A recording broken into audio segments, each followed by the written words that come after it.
Hi, welcome back. Today I'm going to give my thoughts on this novel by John Christopher called The Death of Grass. This is a post-apocalyptic novel. I think that is a great front cover. It really invokes that feeling of survival, the way they're all there with their backpacks and so forth. And that's exactly the mood you get when you read this work. It's basically a science fiction novel about a time when a virus takes hold that kills grasses, including wheat. So it leads to a time when they're all worried there's going to be starvation around the world. The main character lives in London, but he's got a brother in the north of England, so he sets out with others to get to his brother's farm where he thinks he will be safe, and that's the main plot of this work.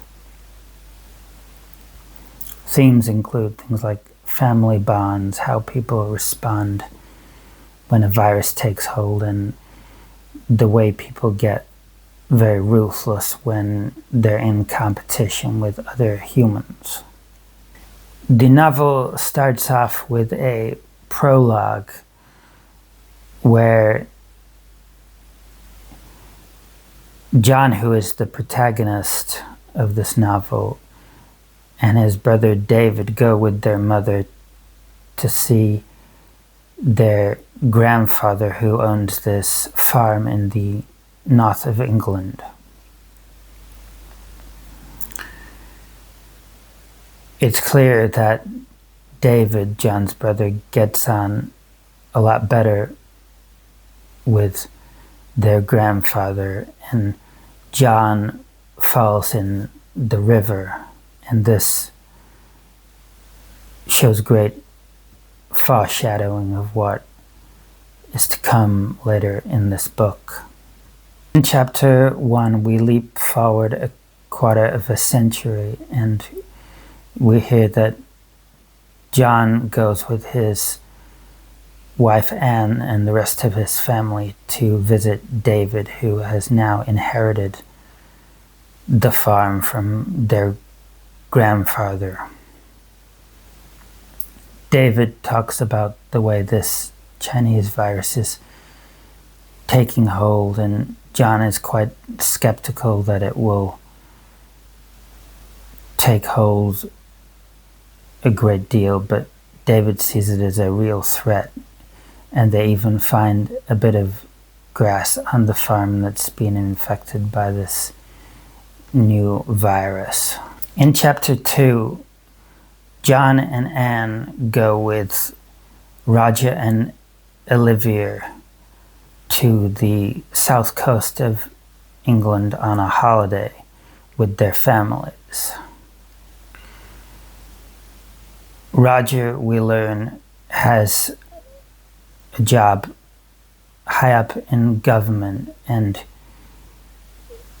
we get signs from him that the British government are thinking of doing ruthless things to control the population so there's enough food for the rich people, basically.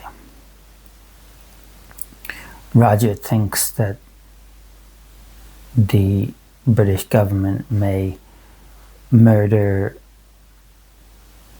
a lot of the population so that the important people, which is a nonsense term in my view, but the important people that the British government see as important survive. In chapter 3, we hear lots about the global situation. Harvests are very poor, and there is much disruption in lots of the eastern countries, while the US has lots of food supplies because the virus just hasn't got there. John and his family go and spend Christmas at Blind Gill, which is the name of his brother's farm. And David urges them to stay there because he sees this pandemic virus as a huge problem. David is focusing on growing root crops because they will be immune to this virus. He's very pessimistic about the situation. And he's also got a barrier to enclose the valley that he lives in. This is a little bit of a weakness in this novel, I think, because it's hard to visualize how a valley can be completely enclosed apart from the entrance to it, just where the river is, because you'd have thought there's a way to somehow get into the valley over the tops,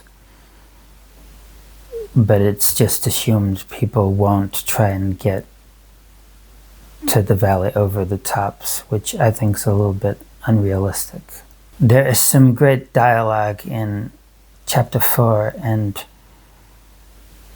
Roger tells John that he will keep John informed about what the government are planning to do in response to the virus situation.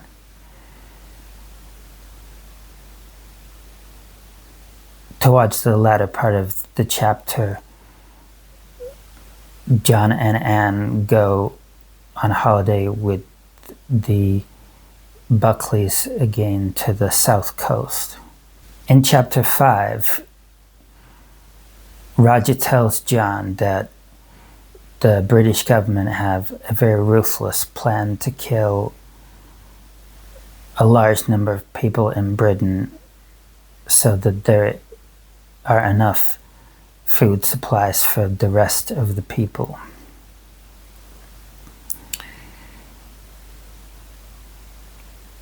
So they set out from London and they come to a roadblock, but they realize they need some guns to get through because these people are getting really ruthless now. So they return to London and they get this man called Peary, who has a gun shop, to join them. So they go to this roadblock and they shoot the people who are blocking the road, because what's happened is the British government have made it so people can't leave London because they want to kill the people in London. So it gets very dark and ruthless here. Both the plotting of the British government is very dark, and also the way that the key characters in this novel respond to it. So it takes us to that very dark time where people are making decisions based on survival rather than having any sort of moral compass. In chapter 6, they continue their journey and their fight for their families and their own survival, and they reflect how lawlessness has now taken over, and it's really all about to winds rather than courts of law and things like that.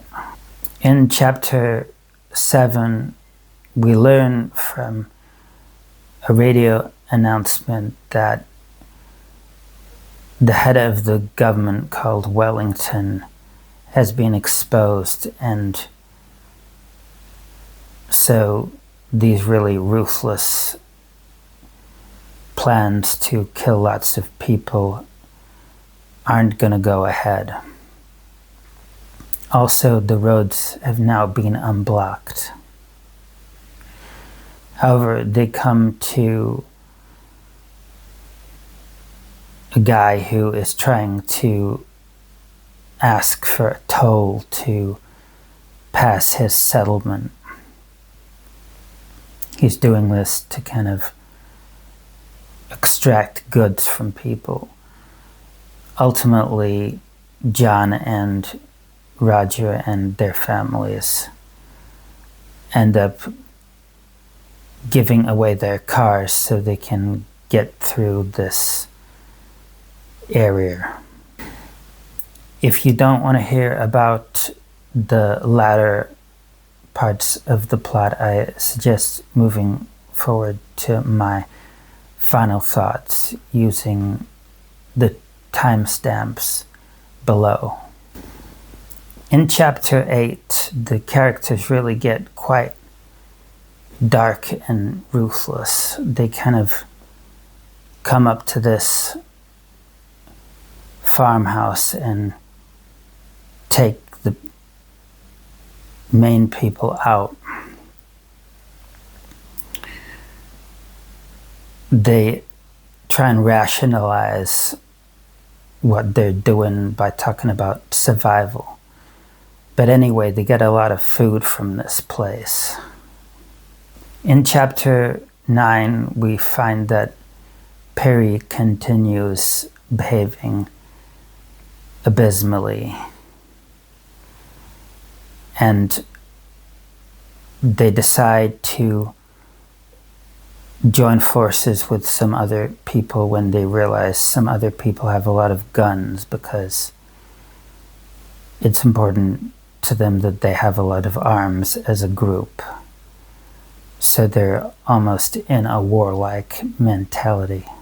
In chapter 10, they then spend the night at another settlement. But then a fight ensues when they are threatened by some other people with guns. They manage to overcome this, and so they set out on their journey again. There are very good dystopian details set out in this chapter. They then finally get to Blind Gill, where they're shot at. Anyway, they ask for David's brother. They ask for John's brother, but John's brother, who is called David, says that there isn't enough room for them all to enter Blind Gill. A great amount of tension is set up in this chapter.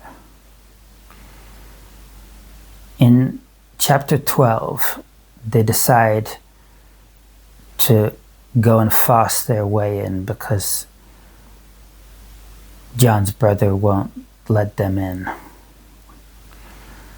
So John and Perry kind of wade through the river that comes out of the valley and start shooting.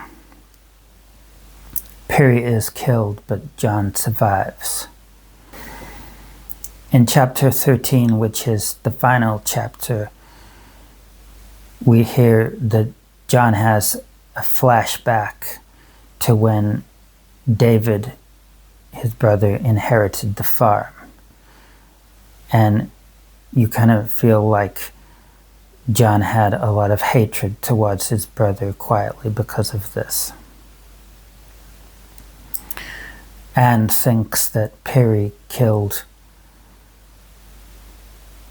David, his brother, when they entered the valley, but John seems to think it was him that killed his brother.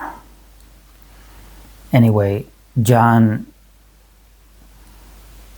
compares himself to a biblical character and talks about the fact that he feels that he should now set up a town in this valley.